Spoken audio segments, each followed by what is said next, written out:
Okay, let's get started here. So before class was brought to my attention that unfortunately there is an error in number 1 of the quiz. In this particular problem on the quiz, you're basically supposed to write this particular SARIMA models so that you only have x of t on the left side.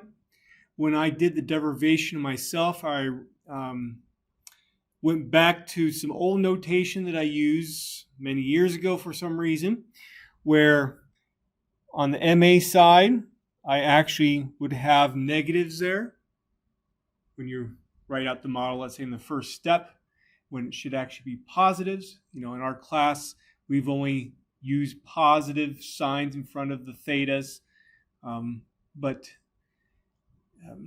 as we've talked about, there's not a consistent use of pluses or minuses on both the AR and MA sides. I've used both in classes that I've taught, in papers I've read, and unfortunately when I wrote this up, I, for some reason, went back to old times and unfortunately used minuses there. And so because of that, then, in the answers that I provide, none of them are correct. Which is interesting considering a number of you have already answered this problem and you've been able to find the correct answer. The correct answer is B. So if you want, just put B for that particular problem. And if you don't put B, I'll still give you the full credit for it because it was my error. Any questions about that? Okay.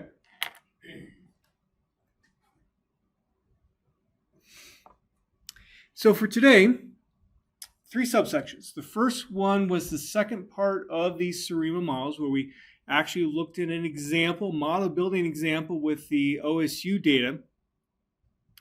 Then section 4 started talking about some additional topics. These models called ARFIMA models. The F stands for fraction, or fractionally differentiated. A little bit of an interesting side note that I haven't been able to figure out why. Of all my YouTube videos that I put out there, of course, people outside our class watch them, my ARFIMA models are the videos that are watched the most, which makes me wonder, maybe these models are more important than I ever had thought. I don't know. Now, of course, I'm not getting millions of views, but they are still the most watched. So these ARFIMA models deal with situations where you have a long memory in your time series. What that just basically means is that, let's say at time 50, there's still some important correlation with, let's say, time 10. In other words, in terms of your lags, you're going to have, let's say, significant autocorrelations for lag 20, lag 30, lag 40. And what's interesting about this situation is that the autocorrelations are not like extremely large as you would expect if I had, let's say, non-stationarity in the mean. But they're also not extremely small, which is what, eventually when you get out to lag 40, 50, you would expect to have autocorrelations that are typically right around 0. And so we have something between the normal situation and non-stationarity in the mean. So, what do? Do you use a d equals 0? Or do you use d equal 1? And so what individuals who do research in this area, which is not me, what individuals have chosen to say, well, let's go somewhere in between 0 and 1. And they typically focus on 0 to 0.5. And so what ends up happening is that through Taylor series expansion, you can write out this 1 minus b raised to the d power as an infinite linear combination of some values called pi sub j and the backshift operator. raised to the jth power. And we have just a nice simple way of finding these pi's. And so with that, then, we can write our model like this, where we again have the AR operator, we have the moving average operator, and we need to be careful here. We're always going to write the x at t, subtract off mu. And the reason why is because now we have this 1 minus b to the raised to the d power, which now looks like this. Okay, so we're not going to have like the alpha term on the right side that takes into account this almost like an intercept kind of term. We don't have that because of the form of how we have to deal with this differencing, you could say. And so that's what the model looks like. And we want to now, instead of specify what D is, we need to estimate it. Okay? So once we estimate it, we can then, let's say, look at the ACF and the PACF of the residuals from using, let's say, a 1 minus b raised to this d power times x to t minus mu, no AR, no theta, no moving average terms. We look at the residual ACF and PACF, then to get an idea of, okay, what's left in my time series? What do I need to do for autocorrelations? What do I need to do with these partial autocorrelations in terms of the AR and the MA terms? Then once we find a good model, we can do forecasting much in the same way as what we've done in the past. In terms of what the tools we have available to us in R, this frac diff function helps us estimate these models. Okay, so as a really brief review, were there any questions about these 3 subsections?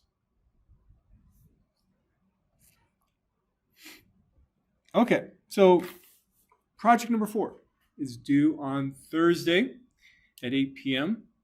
When I was preparing for a class today, I was re-looking at my answer key that I've written up for the problem, and I was looking at the ACF, and I was thinking, I wonder if an ARFIMA model would be helpful here. Maybe some of you actually saw that too.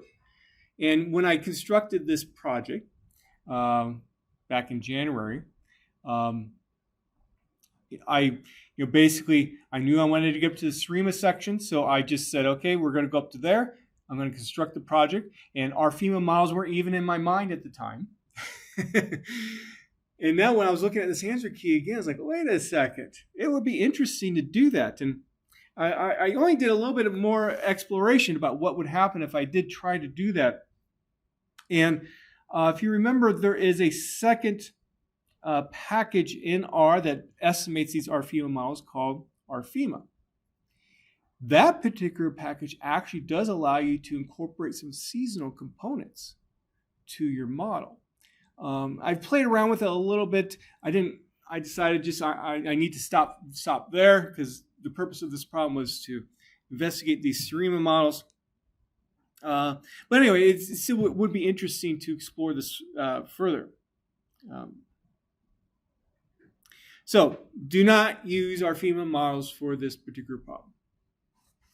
Were there any questions about project number 4? Okay, so there's 2 main topics that I want to discuss for the rest of the class period here today. First one's going to be shorter than the second one. And this first one deals with a paper over time series analysis. And this gives you an idea of what some people are working on in this area. The journal that this paper comes from, first of all, this is a fairly recent paper. The journal that this paper comes from is Communications and Statistics, Simulation and Computation. This is kind of a mid-level statistics journal. It's not as high as like the Journal of the American Statistical Association, which is one of the top 5 journals in statistics. But it's definitely not as low as some other journals. In fact, I have published, I think my second publication ever was actually in this journal. And I might have one or at most one other one in this particular journal. It's an okay journal. And so the title of this paper is Automatic SARIMA Modeling and Forecast Accuracy. A link to this paper is available in the section materials webpage of my course website if you want to take a look at it. And basically the idea is this. Can you, develop, let's say, an algorithm that's automated, meaning that you could, let's say, program in an R that automatically, let's say, goes through the model building process all on its own and comes back to you with a particular model. I mean, after all, I've given you like an algorithm to follow yourselves to try to find the best model that you're essentially using for project number 4.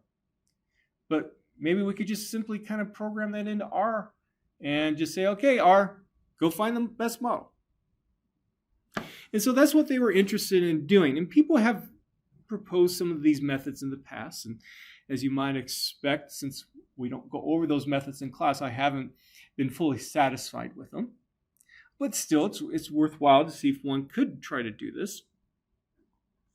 Now, one of the reasons why I bring this paper up to you is that you will be able to understand actually much of this paper. It talks about topics that we've all, pretty much we've talked about. So you will be able to understand a lot of this paper. I do encourage you to read it, but do note there will be no questions about it on a test in the future. But I still think it's good for us to talk about it a little bit here. So this is what the paper, where is that paper? This is what the paper simply looks like. And I'm going to, just read a small portion of it to help motivate it. I kind of talked about the motivation already, but I think it's good for you to actually hear from the words of the author. First of all, so the crucial phase of the practical applications of the Box-Jenkins methodology. This just chokes me up.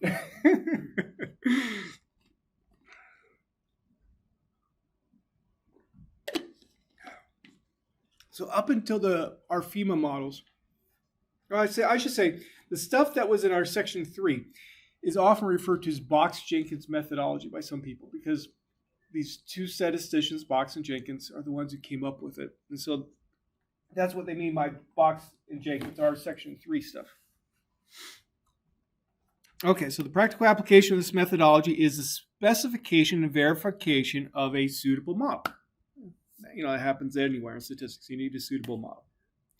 It is a complex process which requires a deep knowledge of the method, as well as training in empirical statistical analysis and good knowledge of the field of application, in addition to experience of using specialized statistical or econometric software. Ooh, that's a lot. So this is what we've been doing in this class, is getting you the background in order to basically get this sentence there. It is difficult and subjective, and it depends on the person who has built the model and on the chosen procedure. Well, we kind of said that there's often more than one justifiable model. That's what they're kind of getting at there. Difficult, well, that's their opinion. It is probable that several experts in the area of practical time series analyses would find different models for the same time series. It's dependent upon, I think, of the actual data itself. Another aspect is that looking for the suitable model by hand is very slow and is practically impossible to handle larger quantities of time series, meaning if you have lots and lots of data sets. So, right now for project number 2, perhaps you're finding that, it is very slow, the process. I think that's debatable. It's not quick, I know that. But I don't know if I would call it very slow. Okay.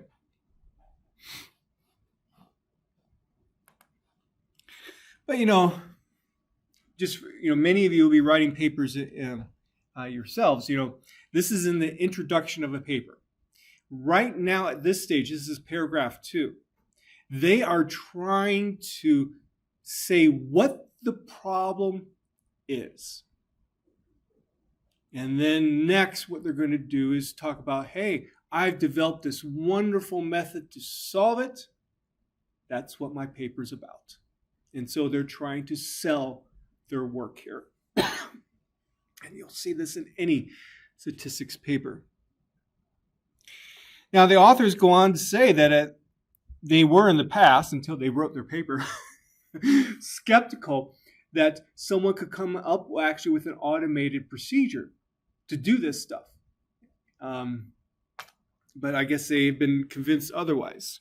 I don't know, based upon what I read in their paper. And so in this paper, they talk about an overview of other automated approaches that have been talked about in terms of what's been done in the past. And they end up proposing 3 different approaches. So method number 1, which they come up with these names, auto.sarima.ic. In this particular method is essentially what we pretty much do.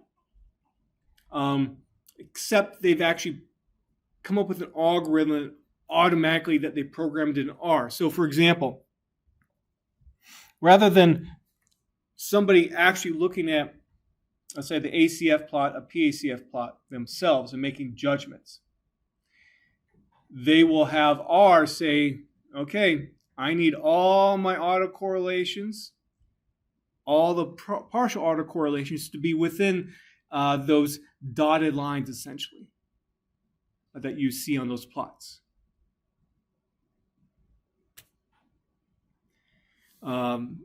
And if it's not, then a different model needs to be chosen if you think in terms of like the residual autocorrelations or the residual partial autocorrelations. Then method number 2, they said, okay, how about we don't even look at the autocorrelation plots or the partial autocorrelation plots. We're just going to try a bunch of different models, and whatever the IC or whatever the AIC says is best. That's what IC means, information criteria. Whatever the AIC says best, we're just going to use that one. Then their third way is as follows. We've talked about this a little bit, but I typically don't focus on it. Make sure you take care of, well, I guess all of them, take care of stationarity. Use the forecast error to make a judgment about which is the best model. And what they do is they take the first 80% of the observations in the time series, develop a model based upon that, forecast the last 20%, and the last 20, and the model that results in the smallest, let's say, forecast error overall is what they're going to pick. Now, the problem with this then is that, you are trying to, you're only using 80% of your data to come up with the best model. And that might be okay. But the problem is that, especially in time series analysis, the most important part of your data that's going to drive your forecast to be the best overall is the last 20% of your data. In fact, it's the last few observations. You've seen through, we've derived these forecasts. Typically, what are the forecasts most dependent upon? The last few observations in the time series. And the problem with this method is that, okay, well, we're not going to use those last, in this case, 20% to make a judgment about what the best model should be. And so what they do is as follows, and this is a little bit like what we talked about in class last time. How about you specify a particular model, a true model. Based upon this true model, let's simulate a bunch of data sets. You pick up particular values for your thetas and your fees. And notice, since we're talking about SARIMA models, we have capital fees, we have capital thetas. We're going to pick particular values of that, simulate a bunch of data sets. And for each set of thetas, each set of capital thetas, each set of fees, each set of capital fees, let's see if we get the correct model for these three different approaches.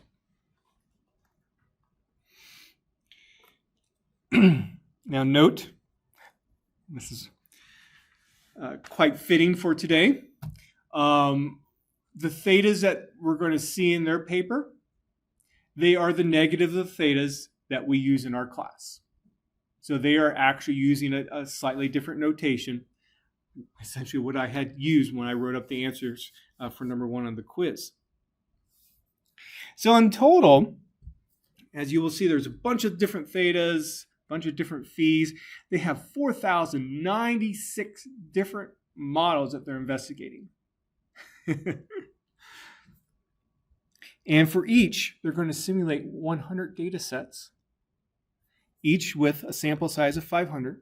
And they're going to look at the proportion of times for each of these 4,096. How often did they get the correct model? So it's a very large simulation study.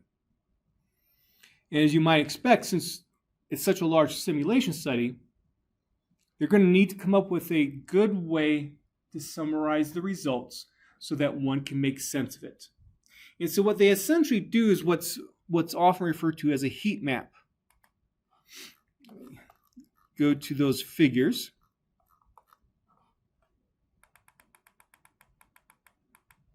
Eventually we'll get there. No, not yet. There we go. Let's see if I can make this a little bit bigger.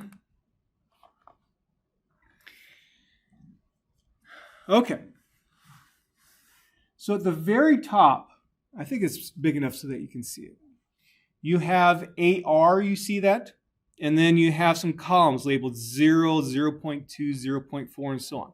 So they are using an ARFIMA 101 by 101 season 12 model. So there's going to be one fee 1. And that's what is denoted by that very top column. Okay? Then, you see something called SAR1. Now for the seasonal AR1 part of the model, the capital fee, they can have values of 0, 0.2, 0.4, all the way up to 1.0. So you can see we have 1, 2, 3, 4, 5, 6, 7, 8 different possibilities for each little fee 1. Then for the moving average, very similar. The main rows represent theta 1. Let's say the sub rows represent the capital theta 1 for the seasonal aspect. Now be very careful here. I'm going to zoom in as well here.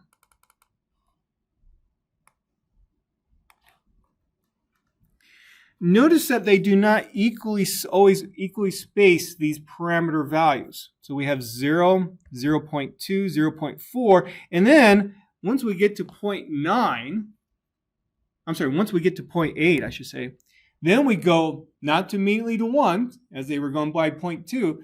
Now they go to 0.9, 0.95, and then 1.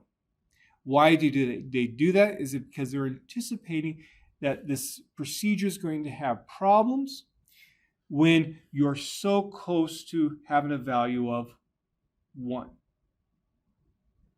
Why is that important? Well, think about what happens non-stationarity in the mean. If I have 1 minus phi 1 times b, if phi 1 is 1, now we have that non-stationarity issue. That's why they're doing that. Okay, so now within this table itself, we have the heat map. And to give you a legend, let me move on over here. Actually, I'll have to zoom back out. So we can see here, this represents the proportion of times that their automated modeling procedure finds the correct model. So if we want this procedure to work, we want this proportion to be high. We want to be dark green. When the procedure is not working, meaning we have a low proportion of time that this automated procedure is finding the correct model, now we're starting to get into the oranges and then finally into the reds. We don't want that if we want this procedure to work. So this automated procedure that we're looking at for this figure corresponds to essentially what we would have done in class, but now just kind of automated. The problem is that you're stuck to just looking at this. So, for example, if you have a residual autocorrelation that's just slightly above, let's say, one of those dotted lines, okay, you can't use that model in terms of like the ACF plot. So this is what we got. So let's actually zoom in one more time, and then we'll zoom back out and talk about overall conclusions. Okay, so let's say we'll look at this right here.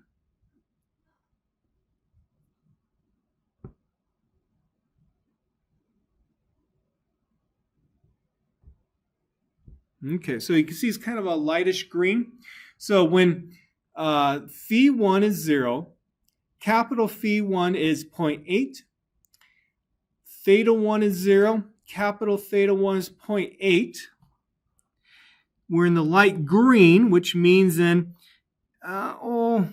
maybe about 70% of the time, the procedure is working.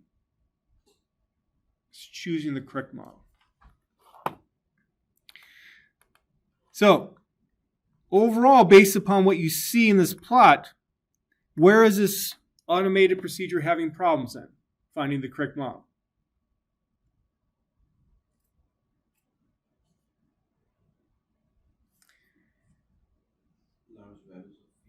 Yeah. So that's where it's having problems. This is not necessarily unusual, but that's where it's having problems. It's doing well for the smaller values, the middle values, but not the very high values. And, you got to be very careful when you interpret this, because, these values that we see here are not following the same pattern as what you see here in terms of the distance between successive columns, in terms of the values for the fees. So it's just emphasizing that when you have large values, then this is when the procedure is having problems finding the correct model. Okay?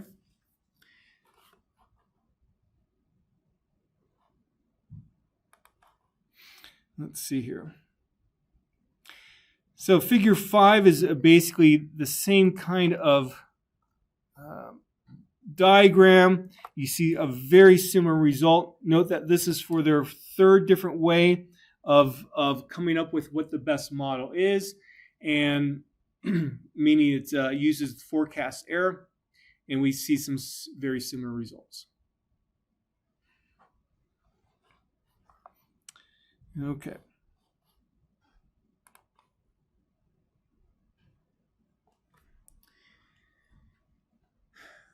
Now, what I find interesting is that in this paper, and again, you would have to read the paper to fully get some of this, but they're coming up with an automated procedure, and they're trying to say, well, maybe what they're doing is better than, let's say, if someone was just doing exactly like what we did in our class, where we look at everything individually ourselves and we make judgments. The problem, though, with this paper is that they never go back to that and think about, well, what would have happened if you would have actually did that yourself? Now, of course, there's just too many data sets. You can't just say, give a let's say a class of graduate students, hey, go find models for we what was it, 500 data sets? No, 100 data sets. So I'm going to have you look at 100 data sets, you look at 100 data sets, you look at 100 data sets, and you tell me what you get. You're going to be here for a while.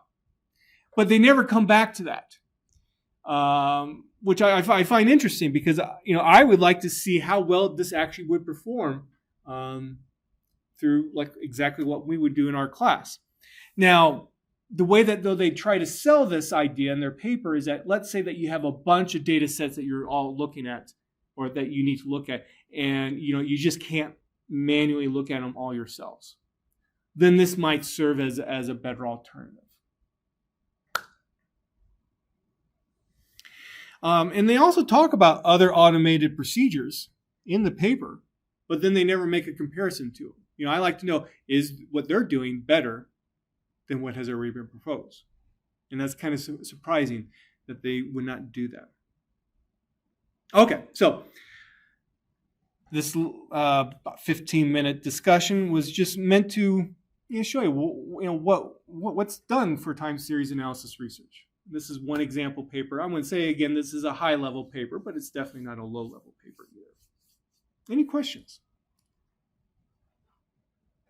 Okay, so the second thing that we're going to talk about is, well, we just saw the OSU enrollment data for today.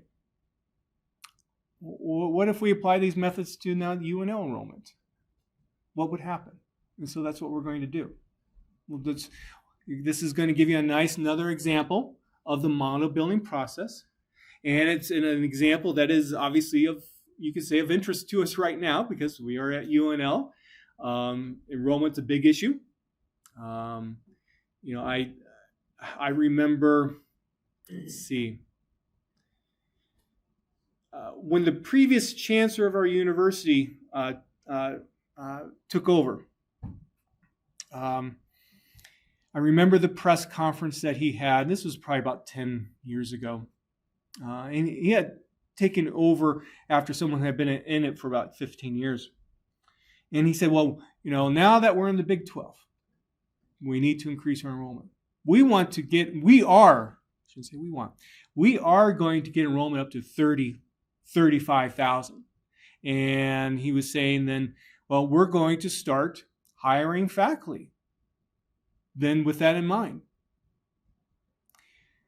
have we ever gotten up to 35,000? Not even close. I think the highest that we've ever had is like 26 something. To put this in perspective, so as I think I mentioned that, I grew up in Omaha. So I've been in Nebraska, when I was real young. My parents and I moved here in 1976. So I was young then. Eventually, as I was starting to get older in the 1980s, I was, following what was happening at the University of Nebraska. And so I have a long history about, what's happened here in the state and in the university. And I remember when I started at UNO for my undergraduate math degree in 1990. Probably about 91, 92, UNO was up to 17,500. UNL was up to about 25,000 or so. Where are we now? 23 something here at UNL. UNO is like 15 something. It's not, if we want to get higher enrollment, it's not improving. We're not getting there. And it's going to be even more difficult in the future as well. You might remember back in about 2008, 2009, we had a big downturn in the economy. Whenever you have a big downturn, less babies are born. And so we're getting to a point close to when those babies that would have been born there are going to be starting college. And university officials are worried about that because there's going to be even lesser enrollment. So anyway, understanding enrollment is a very important issue. Now, The data that I'm going to use here for enrollment is from the UNL fact book. Pretty much every university every university I know of, and I would expect every university, even those I don't know of, still do this. There is a group of people in the administration that deal with the stats of the university. I'm not talking about making inferences like what we do, like a confidence interval for me. They don't do that. But they're interested in like stats like, well, what is the enrollment? What's the graduation rate? And, very often a department will talk to them and say, hey, we need some historical information because we're trying to make some judgments. Could you give us the past stats on some stuff? And at UNL, this organization that does that is called the Institutional Effectiveness and Analytics. And in their fact book that pretty much every university will have, you get interesting information. So, for example, here we have this nice little interactive table diagram where this gives the summer enrollment since 1999. And so what I did was I went to this fact book. I got the fall, I got the spring, I got the summer enrollments for as long as I could get back to the 1990s. Now, it would be nice if one could do some kind of what's called web scraping to, let's say, use R to automatically go to this website and get this data. I don't know if there's a good way to do this here because these tables, these graphs are generated on the fly. And so it's not just normal, regular old, let's say, HTML stuff that is automatically available to you. So I actually just simply hand collected this myself. If some of you are really into web scraping and if you can get this data automatically, let me know because it would save about 30 minutes or an hour of my time. Excuse me. And so let's come back here. The stuff that I'm going to be doing in here is going to be on the section materials webpage after class. It's in the week 12.R program. And then the data that I collected is in week 12.CSV. Okay. Oops, that is not. There we go. So let's go ahead and get the data. We'll read it in. And so this is what we get. So I could go all the way back to 1995. And at that time, for some reason, they didn't give me the summer information. So what I decided to do was for our data set itself, only go back to where I had summer information so we can mimic what happened with the Oklahoma State data. And so if I take a look at another head, we can see that summers first started in 1999.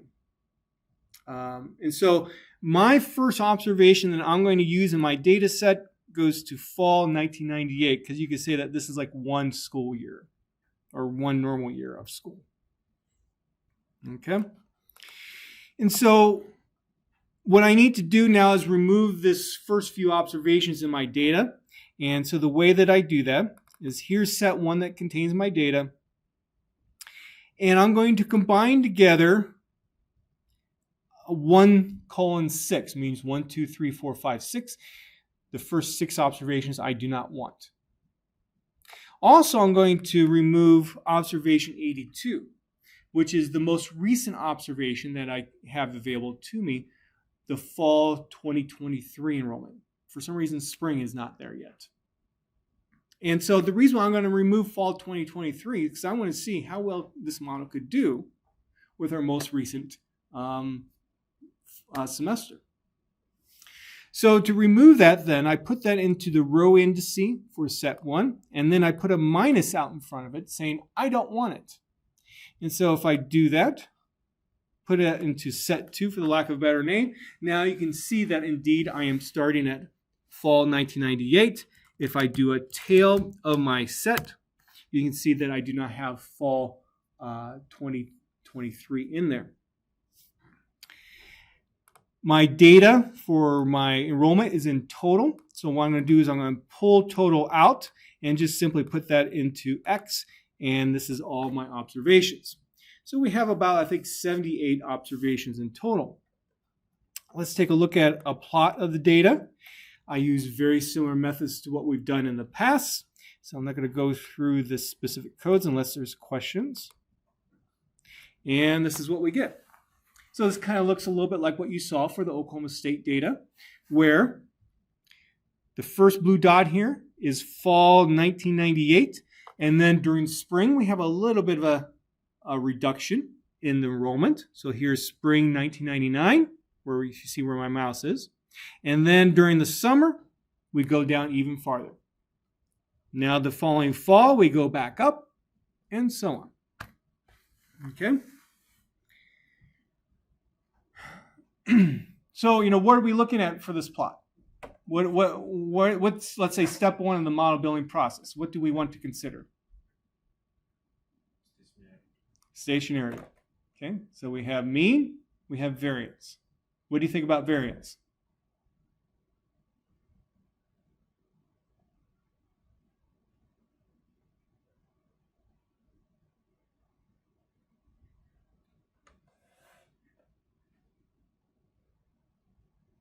I think there is, but we have only 74 observations. Well, why do you think there is? It's on the right. As it goes right, I think the variability is increasing. Well, as we're going to the right, notice how, this part is going up. If you see where my mouse is, as this part's going up too. So is the variability really increasing? It's tough to say. I think you at least agree with me, we don't have obvious issues with variability changing. And for that reason, I decided, okay, let's just move on. Non-stationarity in the mean. Do we have, let's say, an upward trend? Do we have maybe some parts of the time series that have a different mean? It seems like consistently over time a different mean than others. Maybe it's a little bit more difficult to see this, also because that summer really distorts the plot. And perhaps I should have separated out. I do separate stuff out by the season later on. But we do see, if you just maybe focus on the top of the plot, we do see some stuff that tends to be roughly going up and then it kind of goes back down. At least from this, it's hard to say that beyond reasonable doubt that there's non-stationarity in the mean. Of course, we have other tools available to us, such as the ACF and PACF plot. I'm sorry, the ACF plot. Let's just do that. But I'm going to do both the ACF plot and the PACF plot at the same time. And this is what we get. Now, what do you think about non-stationarity in the mean?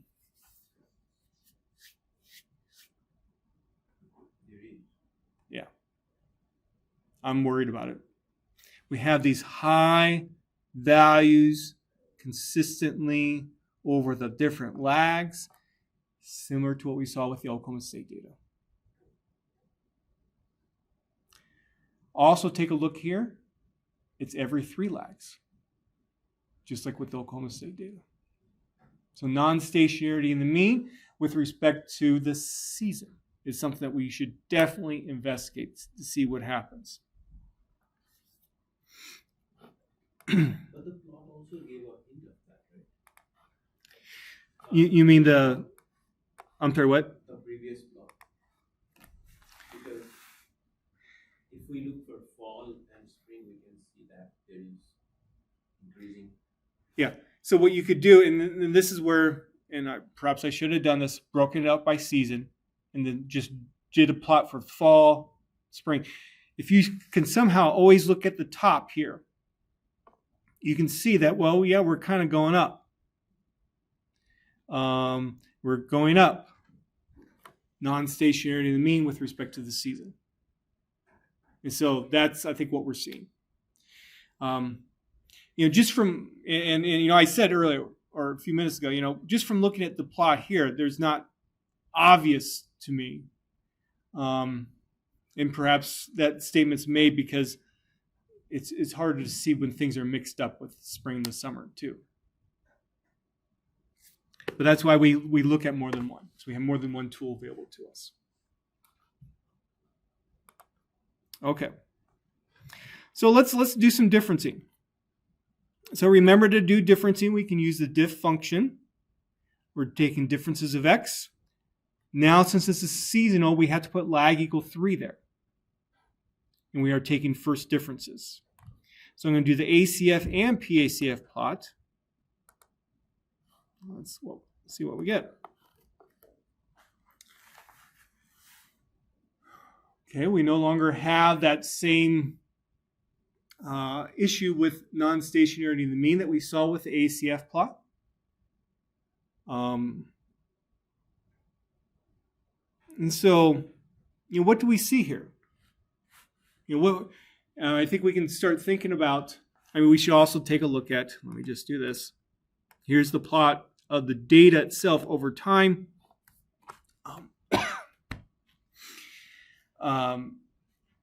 We're looking to see, did we kind of remove that trend? Or like an upward trend or a downward trend, or maybe, long periods of time where you might have a different mean. I think we kind of solved the problem if you look at this plot. I know that there's some parts here where, maybe the mean of the series is different. You might think, but I don't know. I guess I think I need something more than that to make that judgment. The thing that's going to stick out to you is that notice we have this observation, which is quite different from where we were going. And then we have this observation where my mouse is, that's quite different from the other ones too. We will come back to those observations. Those are interesting. And if you notice, of course, then they're fairly recent. And so I'm mostly satisfied with that plot, but especially when I look at the ACF, I think we're done with the non-stationarity stuff. We can now think about potential models. So let's talk about this. Tell me what a potential model might be, and use tailing off, cutting off when you suggest a potential model. Or how about we focus? Let's focus first on the ACF. Do we think tailing off or cutting off is the best way to characterize it? Tailing off. Okay. The problem is that exactly knowing when that's occurring. Is it occurring at lag 1? Is it occurring at lag 2? Is it starting at lag 3? And so on. Immediately when I first saw this, I think, starting immediately at lag 1. But we do know that it could actually be maybe lag 2. How about the PACF plot?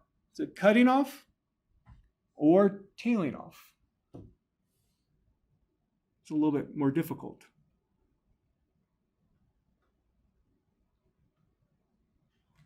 We see this thing at lag 2. Oh, of course, it had to touch the blue line, But, let's say if we didn't even have the blue line there. Take a look at this. I'm here. I go down some more, go down some more, and then I'm kind of maybe having a wavy pattern a little bit. You can almost think of it as tailing off. An alternative way then to interpret this is that, okay, we have this definitely significant one at lag 1, and then everything else is non-significant or marginally significant. So perhaps I'm cutting off after lag 1, perhaps. So I have multiple possible interpretations. So if this plot was cutting off after lag 1 and this was tailing off immediately, what would that tell you for the remainder of this time series after we did this differencing? What would be an appropriate model?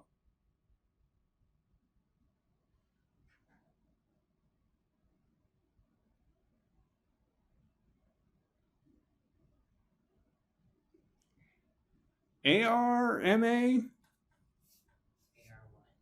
Yeah. AR1. Now let's say that this is now tailing off, this PACF. And this is tailing off as well. I'm not going to say what lag. What would be maybe a first model that you would want to start off with then? ARMA 1.1.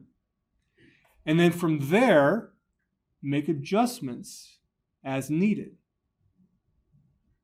Okay? So we have two potential models.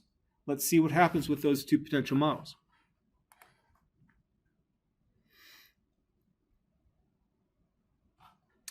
So here's the AR1 after doing the differencing. Let's actually just do that. So there you can see there's my estimate of phi 1. And I'm going to use my examine.mod function so that we can examine the model further.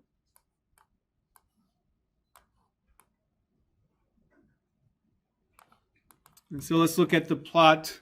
Let me see if I can make this a little bit bigger. Look at the top plot.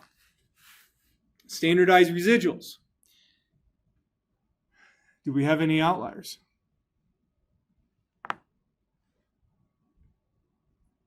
One seems to be.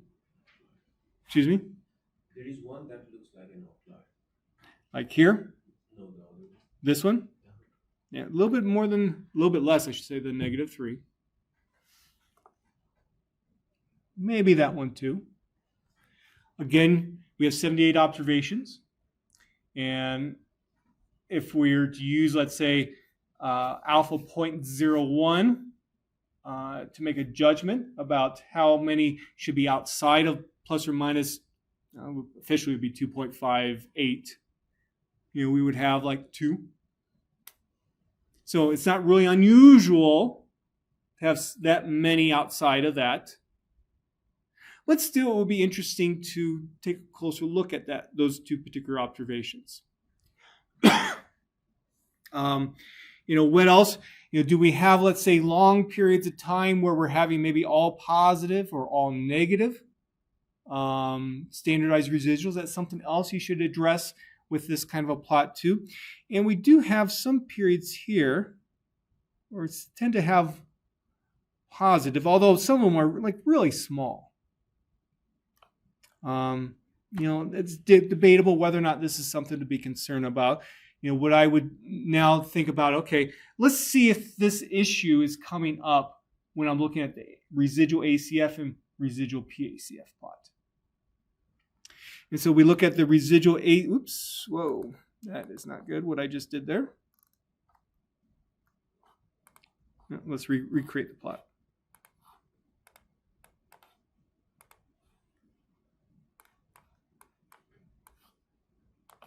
So let's look at the residual ACF plot. Everything's non-significant. That's a good sign. Look at the p-values for the Jung-Box-Pierce test. All non-significant. I know these p-values are non-significant, but when I see this kind of a dip for a while in these p-values in this case it was 4 lags, a little bit concerned. I can maybe live with it if I had to. Let's take a look at the estimated PACF plot. What do you think? Thumbs up or thumbs down? Thumbs up. Histogram of the residuals. We kind of have a mound shape there a little bit. I've seen better plots. Take a look at the QQ plot. Looks like we're starting to have some deviations in the tails of the distribution. Of course, the question is that enough to make us worry about normality? We'll talk more about that shortly. Okay, so what we have here is a model that seems it may be potentially something that we could look at, we can consider further.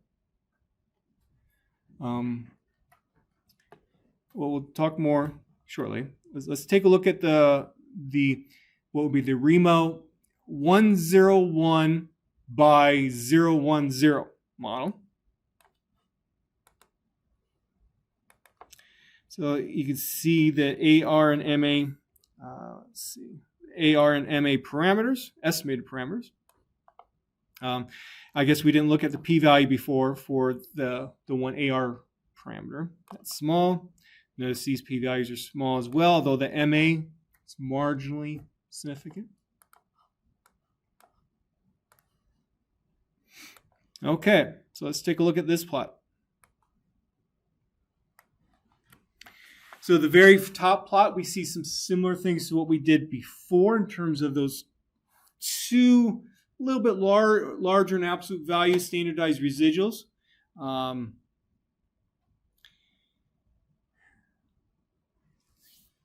Look at the ACF plot of the residuals. Looks good. Look at the p-values for the junk box Pierce tests. That looks a lot better than what we had before. That's a good sign.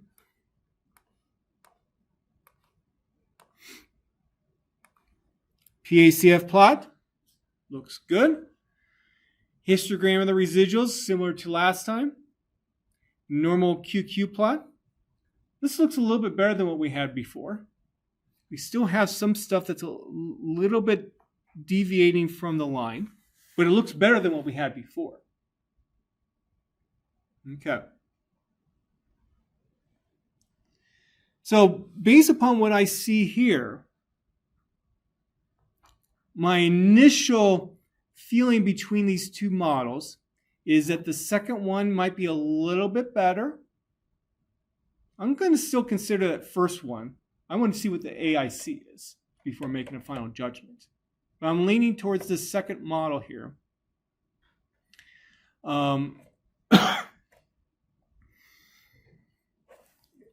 Yeah.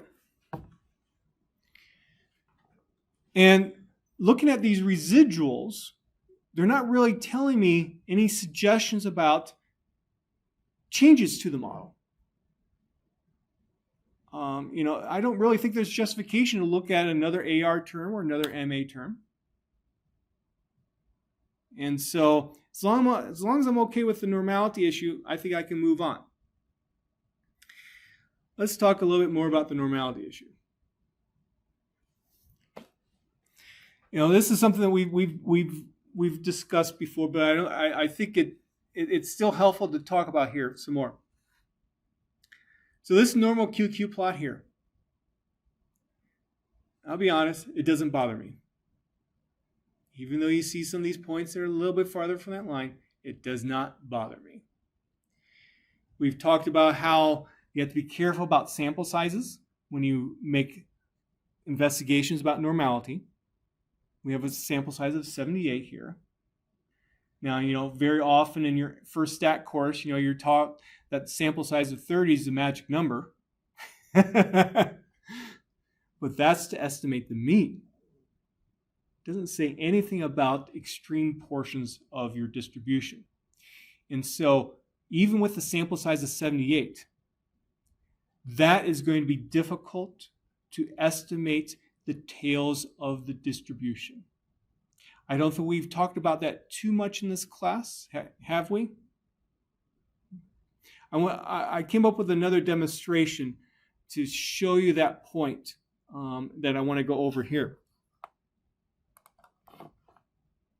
What do you mean when you say estimate the tail of the distribution? So the tail of the distribution is typically the phrase that's used to mean the extreme parts. Like for normal distribution, out like 2 or -2. Okay. Where did that go? There we go. Okay. So in general, I'll just read this because I think this is important. For any QQ plot, why are there more deviations from the line that's on the plot on the ends of the plot? And the reason being is because it's much more difficult to estimate extreme quantiles from a distribution than those in the middle. Why? It's because I have more information about what's going on in the middle, because I'm observing more values in the middle than I would be on the extreme portions, the tails of the distribution. Here's a little bit of a demonstration of this. I'm going to set a seed so I can reproduce my results. I'm going to take a sample size of 75 from a standard normal. Okay? Next, I'm going to use the function called quantile that automatically will give me quantiles from an observed sample. I'm going to look at the 0.5 quantile, which would be right in the middle of the distribution, the median. I'm also going to look at the 0.975 quantile as well, which would be on the far right side. There are many different ways to find quantiles. If you look at the quantile function, I think there's probably about 10.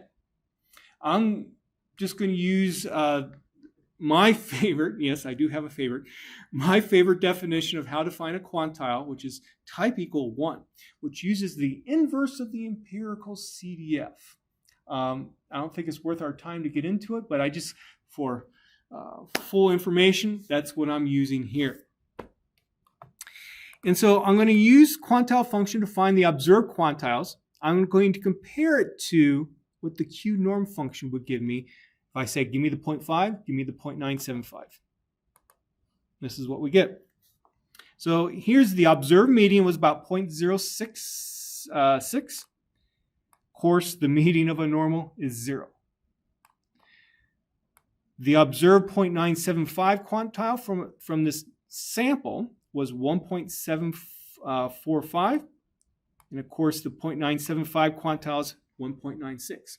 We can see for this one sample that indeed the observed extreme quantile was much different, or was, I should say, more different than what it should have been compared to when we looked at the observed median and compared it to what it should have been. Again, the difference is 0.067. The difference here is about 0.2. So that's an example of how it's difficult, even with a sample size of 75, to get a good estimate of what's happening on the extreme portion of the distribution. Of course, we could take other samples. So here we're just going to see what happens without a seed number. Look at this. And this is great.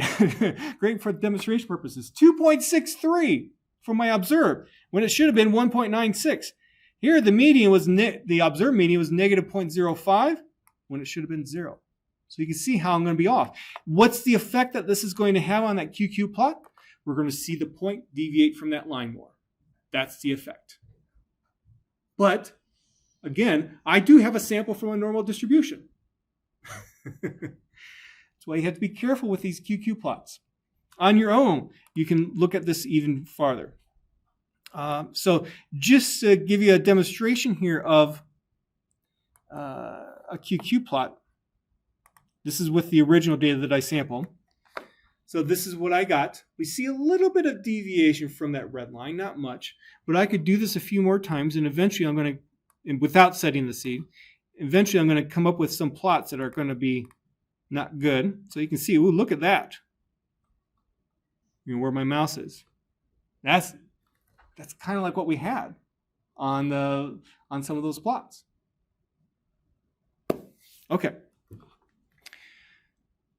Play around with this code some more if you're still a little bit uncomfortable with judging these QQ plots, understanding, estimating the middle versus the extreme portions of the distribution. I want to move on because we're running short on time, and I want to get to the actual forecasting here. Okay, let's see here. Where is my? Okay, so yeah, let's just look at what the two AICs were.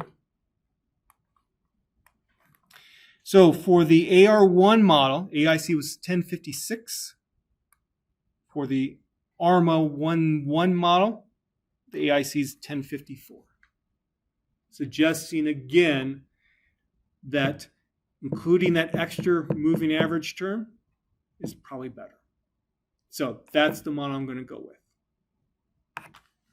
Okay. let's take a look at this plot again. So I want to talk about these residuals. Now it's kind of a little bit difficult to see what those particular residuals are because the scale of is just time there. That's not necessarily meaningful to us in terms of what year, what semester and stuff. But we can see that it's towards more recent times. Does anyone by chance want to venture a guess why maybe the model is not estimating these two very well comparatively to the other ones? Pandemic period. Yeah, it's a pandemic. So let's look a little bit more closely.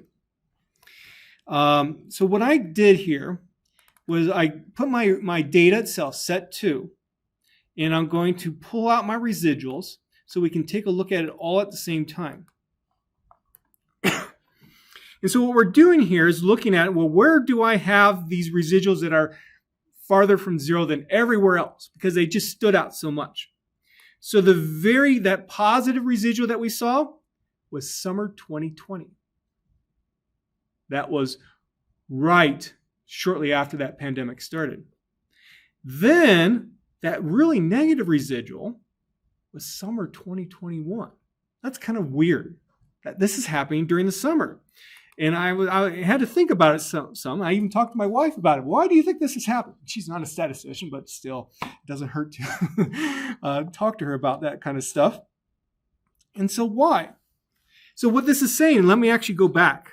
This will put in greater context. Look at summer 2020. Oh, shoot.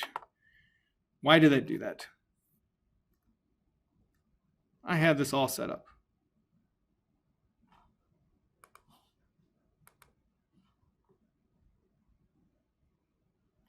Come on.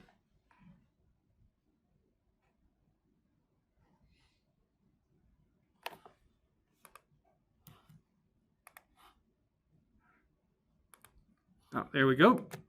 Okay, I just got to fiddle around with this to get back to exactly where I need to be.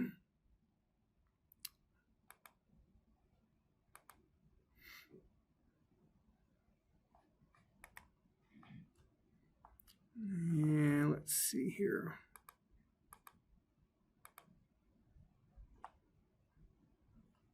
There we go. Okay, focus on 2020. 9,916, the largest summer enrollment, at least since 1999, on record here. So why, in the summer of the pandemic, the first summer of the pandemic, are we having such high enrollment? And I think the reason, my wife agrees with me, I think she's the one who suggested it. It's because everything was online. I know you weren't necessarily here at UNL. Most of you probably weren't here at UNL, but you imagine, from where you were, what it was like. Everything was online. This gave more opportunities to students who, let's say, were not on campus, who would maybe not otherwise be on campus during the summer, maybe even go home during the summer. I think, we have a lot of undergraduates. It's a little bit different for undergrads than necessarily grad students. There are now many, many more opportunities to take classes. Take it from the convenience of your home. That's probably why we had record enrollment in the summer of 2020. Now, look at what happens in the next summer. This was the other thing that was kind of unusual. Now we go down to 8,500 students. One of the things that UNL prided itself in is that we went back to in-person instruction towards the spring of 2021. And so I would imagine, or I think, in summer 2021, it was more the usual way of doing classes. And this dropped in enrollment. Could it be because of that? maybe because many universities were still fully online at this time. Maybe many students didn't want to come to in-person teaching, even though this is something that UNL tried to really pride itself in, that it was in person, despite some of us maybe were concerned about if it was really safe. Big drop. What's even a little bit weird is if we come down here, look at this drop keeps on occurring. Now this has now probably nothing to do with the pandemic, but it made me wonder, why is that occurring? I bet it's due to funding. The way that money comes about for summer classes is different than spring and fall. Like, in case you don't know, so I have the traditional 9-month appointment here at the university. So that means I don't get paid for the summer. I don't have any responsibilities on campus during the summer. The only way I get paid during the summer is if I decide to go get a grant and I can do some research during the summer. Otherwise, I don't get paid. So summers are quite different in a university atmosphere. And how money comes about that allows for teaching to occur is different. And perhaps there's been less emphasis on having summer enrollment then because budget cuts. That's what I'm speculating. I'm less certain about that than I was about the summer 2020 and summer 2021. Okay. Is the enrollment in summer going to increase because of the deferral? Because of the what? Deferral to the next semester.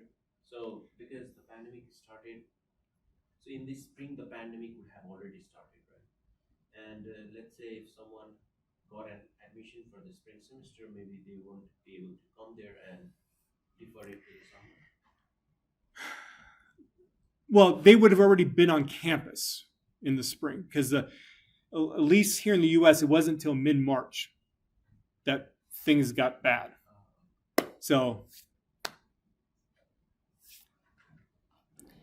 okay. So anyway, so it's kind of interesting. Let's do some forecasting. So we're running out of time here, so I'm just going to use the usual methods to do the forecasting. We're going to go 6 time points into the future just because it's an easy number. And the key thing to look at is, we'll begin here. My model forecast predicts that the enrollment for fall 2023 will be 23,447 plus a 0.764 of a student. What was the actual enrollment? Well, I can pull that out of my data set, the original data set, 23,600. So my model was off by only 153 students. I like that. Now, do note, here's my confidence interval. So it is wide to some respect. Think of it from a practical sense. If I was an administrator here, what I would focus on is that bottom bound and think of my budget that I'm going to think about what I would need then the next year. Focus on that bottom bound. I wouldn't necessarily say I'm going to budget for 22,762. But I would probably budget for somewhere between this number and this number.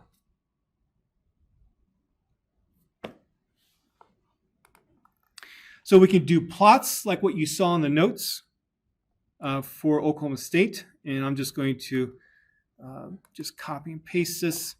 And this is what we get. So if we focus on, I know that's really small. That's the best I can do. You can see that there's this blue triangle there. That is what occurred in fall 2023. The black triangle is what was forecasted. And we can see how close they are. You can see the corresponding confidence intervals as well. Something that, of course, that university administrators would not like is that notice where we're going. We're going down. Hopefully that doesn't occur. In terms of the enrollment. But that's what's happening. Let's see here. Let's one last thing. Take a look at the summer semester. Here's that big, if you see where my mouse is, there's that big spike in 2020. Look what happens then to the model. Remember how the model is going to respond. It's going to use what was the most recent thing that occurred to try to predict now the next summer. Look what happens. The model goes up. But what happened? We went way down, actually. That's the red. And then, but look what happens. You know, I showed you in that from that website, and we're kind of now following that trend down. Look how close the model's getting and where it's predicting. Okay, I'm sorry, we are now out of time. So let's just quickly go through. If you have questions, you can talk to me more after class about this. But let's end with what's next. Again, you have that quiz is due at 8 p.m. Remember, number one is not, everyone's going to get credit for that quiz. Thursday, usual office hours. I'll have the help class. You know, if you're still working on the project, it would be a great time to come and ask for help. Project's due at 8 p.m. Next Tuesday, usual office hours class. We will spend most of the class period reviewing for the test, so please come prepared to ask questions if you may have them. We'll talk a little bit more about the test structure. It's going to be the same structure as last time, but we'll talk about it some more. Since we do have that test, there's less material that I want you to cover for our next Tuesday class. You're going to be looking at regression models, but now, with a regular regression model, typically you assume that the epsilons, the error terms, are independent. What if they're not? Well, we can use an ARFIMA model for those. That material, though, is not on test number 2. So the material that's on test number 2 ends at the ARFIMA models. We will discuss project number 4 grades. There still will be that quiz that's due on Tuesday. Next week, we have a test on Thursday. And looking even farther ahead, we have a final exam. That will be the Thursday of finals week. Okay, any last quick questions? Okay, that's all for today.